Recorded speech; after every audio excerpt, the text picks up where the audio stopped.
শিবিরকে গুপ্ত সংগঠন বলছেন এবং অভিযোগ করছেন তারা সাধারণ শিক্ষার্থীদের বেশে হল এবং ক্যাম্পাসে নিয়ন্ত্রণ করতে চাইছে।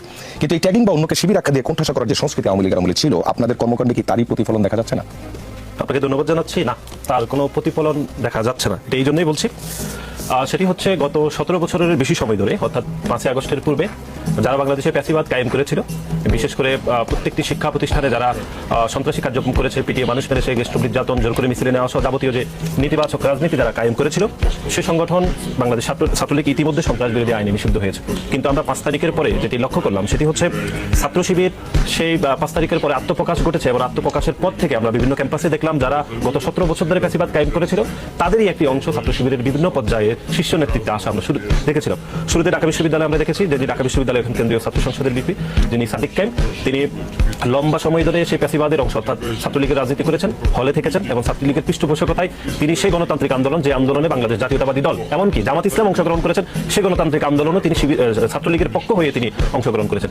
এরপরে আমরা দেখলাম যিনি এখন ডাকসুর জিএস রয়েছেন জনাব ফরহাদ, যিনি ছাত্রলীগের সমাজবিজ্ঞান অনুষদের একজন সহ সম্পাদক পদে ছিলেন এবং ছাত্রলীগ যে প্যাসিবাদ কায়েম করেছিল সেই প্যাসিবাদের অংশ ছিলেন এবং তিনি ছাত্র শিবিরের তখনকার সময় ঢাকা বিশ্ববিদ্যালয়ের সাধারণ সম্পাদক হয়েছিলেন।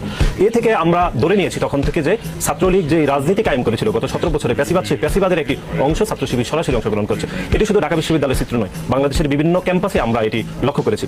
এর বাইরে আমরা বিভিন্ন সময় আমরা দেখেছি যারা 5 তারিখের পূর্বে সে ছাত্রলীগের রাজনীতি করে আত্মপ্রকাশের মাধ্যমে তারা ছাত্র শিবিরের রাজনীতি করেছে। আমরা শুরুতেই বাংলাদেশ জাতীয়তাবাদী ছাত্র দলের পক্ষ থেকে আমরা সেই আত্মপ্রকাশের রাজনীতিকে আমরা স্বাগত জানিয়েছিলাম। কিন্তু আমরা এখনো পর্যন্ত দেখলাম ছাত্র শিবির বিভিন্ন ক্যাম্পাসগুলোতে এখনো তারা গুপ্তভাবে রাজনীতি করছে। তারা তাদের কমিটি প্রকাশ করছে না এবং কমিটি প্রকাশ না করার খেসারত সাধারণ শিক্ষার্থীদেরকে দিতে হচ্ছে। যেমন আমি ধরুন আপনাকে এক্সাম্পল দিচ্ছি, ধরুন ঢাকা বিশ্ববিদ্যালয় কেন্দ্রীয় ছাত্র সংসদের যিনি জিএস জনাব ফরহাদ গণমাধ্যমে একাধিকবার টকশোতে বলেছেন যে ঢাকা বিশ্ববিদ্যালয়ে তাদের প্রত্যেকটি হলে তাদের ছোট ছোট কমিটি রয়েছে, কিন্তু সেই কমিটিগুলো প্রকাশ করছে না।